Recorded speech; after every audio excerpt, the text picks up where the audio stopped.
They live in the gray. While working on a child abuse case, Claire discovers that the family is being terrorized by a supernatural entity. The movie starts by showing a field with transmission towers. The importance of this place is revealed later. The scene shifts to an old, unkempt-looking house. A woman named Claire is trying to take her own life. Her body starts to shake, and she can't breathe. Right when she's about to die, the piece of wood she tied the rope to breaks, and she falls to the ground. She struggles to take a breath at first, then she starts crying. In the next scene, she is sitting at the dining table with her husband Peter, but they seem distant. He is talking about a red boat he got as a present, but she interrupts him and asks if they should do it. He says yes, and they light the candles on the cake. They blow the candles out. He takes a bite from the cake and gets ready to leave, saying that she can call him anytime. Claire works at CPS. She goes to her boss, and he gives her a case, the Lang case. It's about an 8-year-old girl. He says that the school wants them to investigate it. The scene flashbacks to a time when she was pregnant. She stands with her husband, and they try to find a name for their son. They eventually agree on Lucas. She starts humming a song, and the flashback ends. She arrives at a cemetery to visit her son's grave.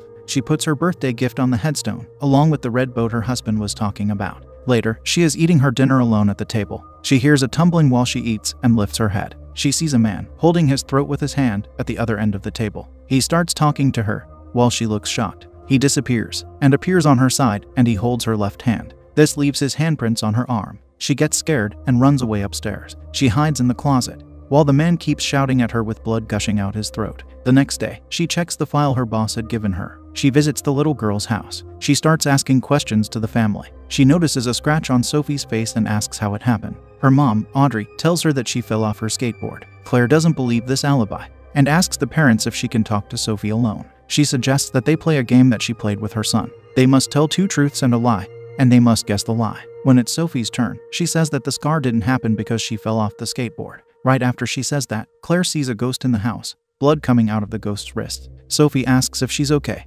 and Claire comes back to reality. She talks with the parents about the ghost. They say that they thought it was harmless at first, but then it attacked Sophie. The next day, Claire goes to the office and hands back the case, saying she can't take it.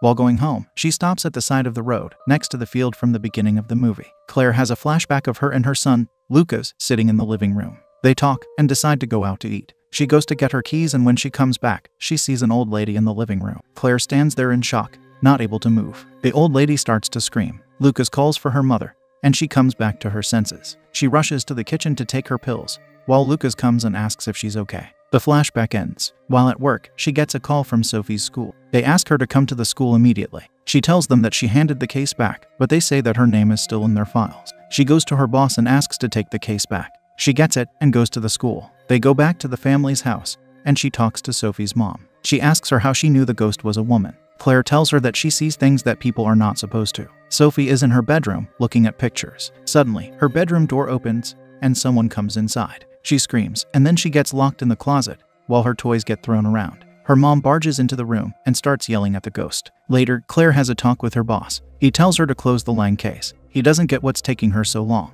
Claire says that she doesn't think it's the parents' fault, but her boss tells her that the school thinks otherwise. She asks for a few more days, but he keeps pressuring her into closing the case. The Lang family is having dinner at the table. The dad tries to discuss with them, but it doesn't go well. He tells Audrey that he will put the house on the market, and they start to argue while Sophie keeps hitting the table with her fork. Audrey gets mad at her, and she grabs Sophie's arm. Suddenly, she can't control her hand, and a knife starts spinning on the table. Audrey's hand slams down on the knife, and she screams. They go to the hospital, and Audrey calls Claire for help. She asks her if she can communicate with the ghost. Claire says that she will try. Claire is eating dinner with her husband. They talk during dinner, and they ask each other questions. They talk about their life, and Peter asks Claire if she sees Lucas in her dreams. She lies and says that she doesn't. They keep talking, and Peter points out that the problem is not just about their son, it's the walls that she builds around herself. Claire gets uncomfortable, so she gets up and leaves the table. Peter goes after her and yells, asking her how she keeps all her feelings inside her. He tells her to stop pretending like she doesn't feel anything.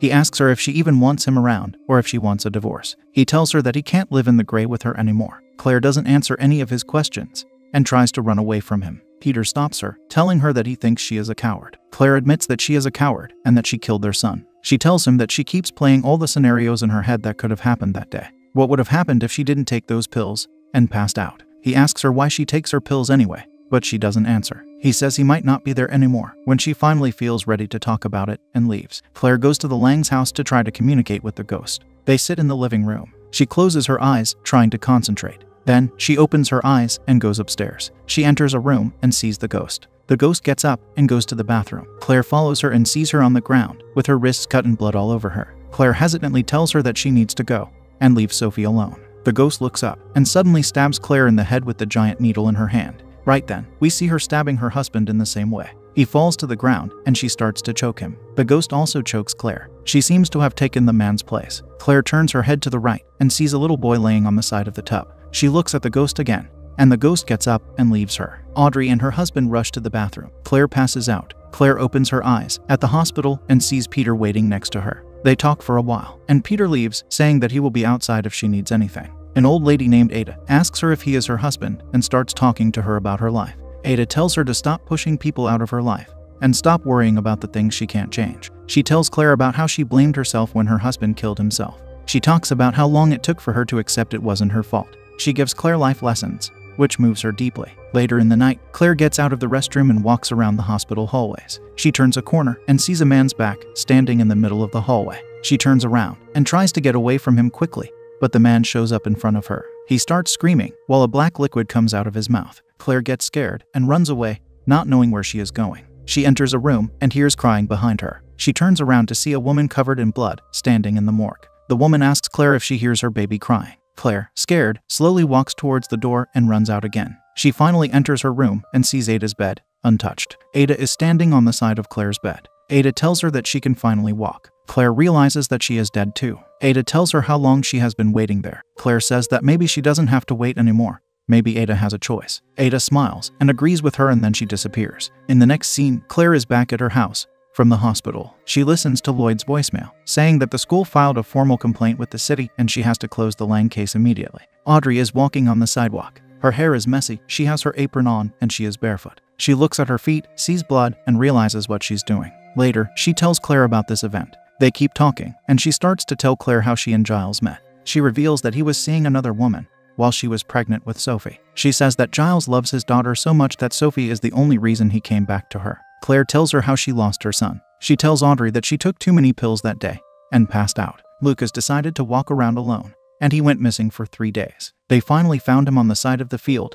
It was a hit and run, and they still couldn't find the driver. The next day, Audrey gets a paper from the court. She goes to Claire and says the government is going to take Sophie. Claire says that she hasn't filed the case yet and goes to talk to Lloyd. She learns that there's nothing she can do, and she's fired. Claire packs her belongings and loads them into her car. She starts screaming and has a breakdown. She stops at the field before going home, but this time she gets out of the car and starts walking into the field. It's the same place where Lucas's body was found. Claire sees her son covered in blood. They talk, and he tells her that he gets cold and scared sometimes. Claire responds to Lucas, telling him that she is scared too and that maybe it's time for them to stop being scared. She starts singing the song she sang while she was pregnant with him. They sing it together. Lucas disappears when the song ends. She goes home and throws all her pills away, destroys her makeshift bed in the closet, and she fixes her actual bed in the bedroom. She finally calls Peter and tells him she wants to start over. They both cry and agree to see each other later. Claire hears knocking from the door and opens it, but she can't see anyone. The ghost from the Lang's house appears